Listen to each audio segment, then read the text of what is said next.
What is rationality? We have this superpower to calculate and work things out. This requires a lot of critical thinking. Is this the best decision for me? Doesn't always mean that it is rational because you've always done it that way. Everything is available now. Welcome to our Body and Mind podcast, where we cover topics like exercise, nutrition, mindfulness, and stress reduction. We have 6 episodes on different wellness themes, available on Alpha World Fitness YouTube channel. We will also address the challenges employees face in maintaining a healthy lifestyle. So join us and let's explore the fascinating world of body and mind together.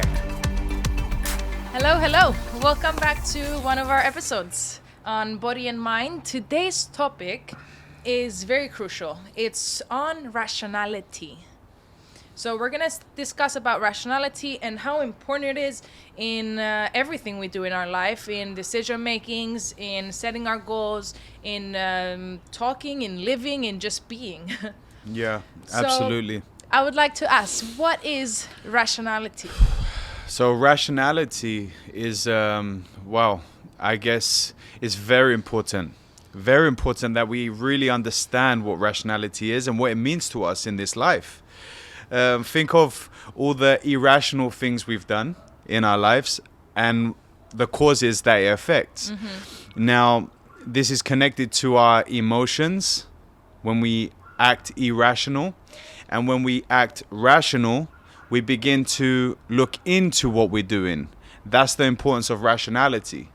Okay, so I would say that understanding rationality is looking first into irrationality. Is that what we're trying to understand? Absolutely, yeah. We must look into what irrationality means to us and how we can understand irrationality, how it affects, how it plays a part in our lives and in the world itself. Do we see the world in a situation where some of the leaders or political parties making these irrational decisions based on how they feel?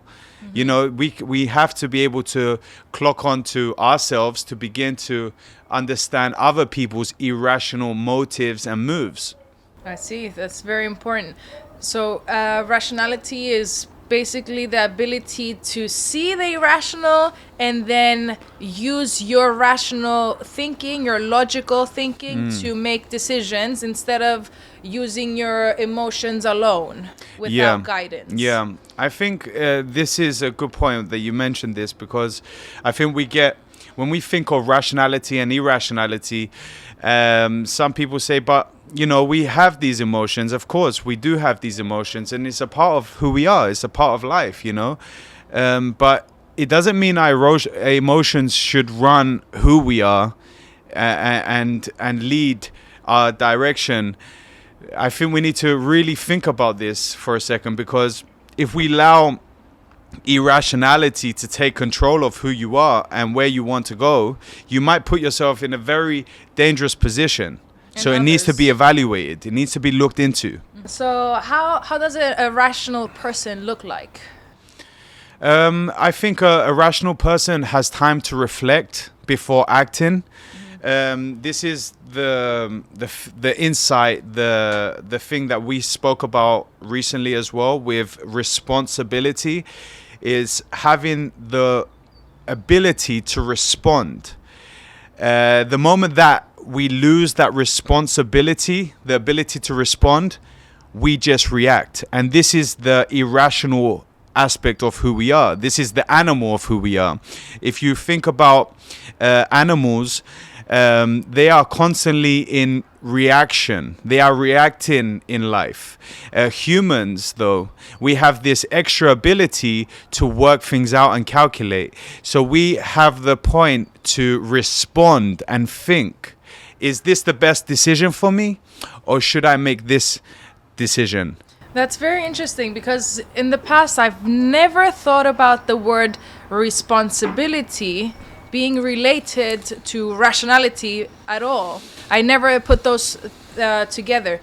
I always thought that responsibility is when you grow up and you're more responsible, you have more things on your hands to do. But it's correct that responsibility the word itself tells us what it really comes in the Absolutely. roots of it. Yeah. It's being able to respond Definitely. with a rational way of thinking. That's very important as Yeah. well, because you can respond, but as you said, it can be a reaction, a respond. And don't get me wrong, there you ain't gonna be robotic where you are not reacting. Man, I react so much, you know, but I'm improving. I know there are these reactions that come spontaneously.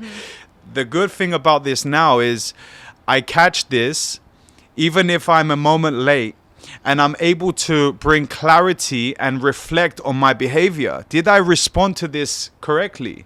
This is our ability as human beings, rather than an animal unable to reflect on what it just done. So we have this superpower, this conscious ability to calculate and work things out, to see if we are making an irrational decision or if we were irrational. And if we were, how can we improve this? What steps do we need to take? This requires a lot of critical thinking. Absolutely. Yes. Which comes to the next question that some of our viewers had. How can I become more rational in my thinking? Yeah. So how can I become more rational? I would suggest look at your thinking, see why you are thinking in that way. Try to connect where it's coming from. Don't think in the terms of randomness, where these thoughts are coming just randomly. These thoughts are coming because of some sort of cause, whether it's an external or internal cause. We need to be able to find what these causes are. So be aware of your biases. Be aware of where it's coming from. Your if it's opinion, from yeah. you, from your opinion, from your upbringing. Absolutely. Or if it's something that we're conditioned to think, oh, this is the rational way because I learned that way. It doesn't always mean that it is rational because you've always done it that way. Yes, I think what happens when you become more conscious, when you bring more light to your reality, you begin to break away from the chains that held you down, that caused you to make certain irrational decisions. The moment you bring consciousness to your life, you begin to see the chains that took you to make a certain irrational decision. Because you're seeing now that this is a negative cause and it affects me and it affects other people as well. So we have to practice critical thinking when it comes to being wanting to be more rational with our thinking, because that will help you see from all perspectives and not just a box. You have to think outside the box, as we say. And gather information that have evidence in what you're saying. Don't just throw something randomly, like you said. So you have to have evidence and a logical way of thinking. Correct. A rational, logical point of view. Try to work things out. Don't just rush. I think rushing is a part of the irrational emotional response. We want to be able to slow things down, at some points. Even though our working environments or our busy lives creates that momentum where you are so busy all the time, we need to be able to still slow things down to make these calculated decisions. So, how does rational thinking help with decision making? Reflection. Reflect. Give yourself time. When we are irrational, we are impulsive. We just react to make that decision without a choice, without the conscious ability, without the human capacity to say, okay, 1 second, is this the right choice? What would happen if I make this choice? Can I bring some attention to this area? This is the difference. This is rationality at its finest. So you make better decision making when you're more rational. Yes. And it improves the problem solving aspect of stuff. You help with solving a problem that you have if you're more rational about it and Correct. You don't come from the biases.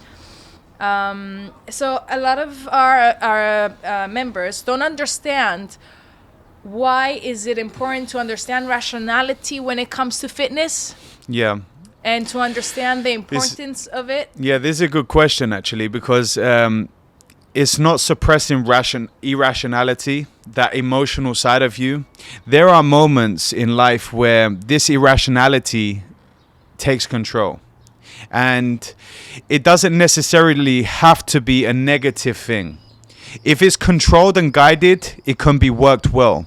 When it comes to training, there are emotional aspects to training, and we have to understand that. And it's being able to respond with the ability to be aware of that. As we are training, we get tired, we get fatigued, and at that point we can do things incorrectly and we can get injured.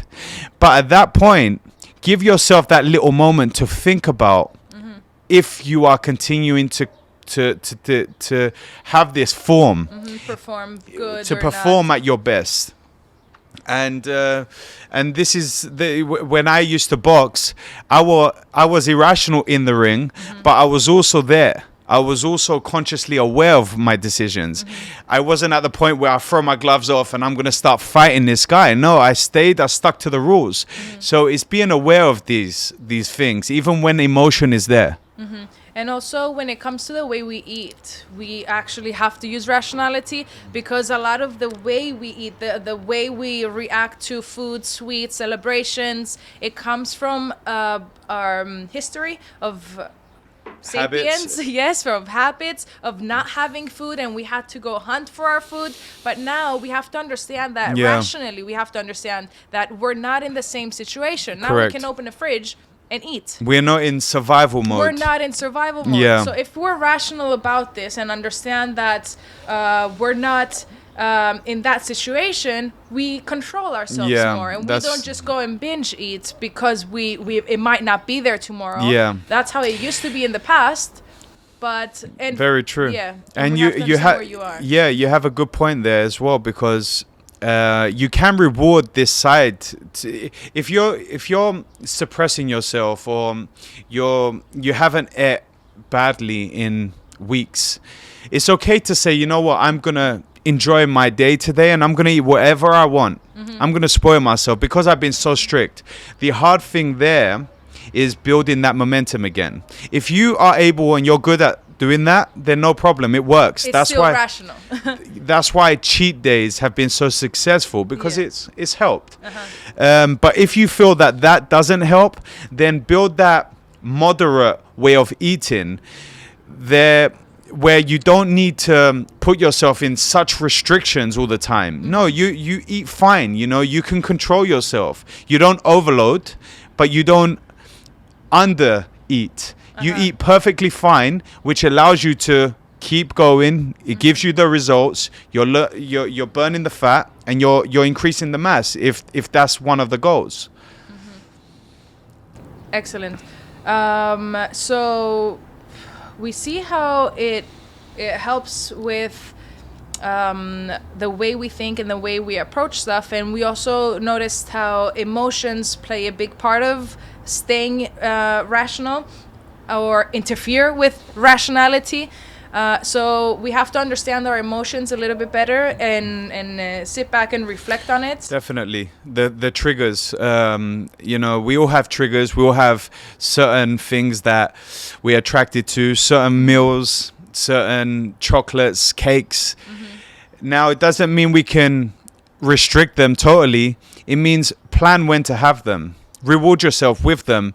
And at the same time, there are alternatives where you don't have to eat this really bad dessert. You can make this dessert and make it healthier. Yes, using different ingredients that come from nature, and they give you that sweetness, but Yeah. without the bad Exactly. effects of it. And if you look at how lucky we are in the 21st century, everything is available now. It's not that difficult. Yeah, there are prices that are more expensive, but if it's to help with your health and not It's go worth against it. your health and pull you back down, then it's worth it, isn't it?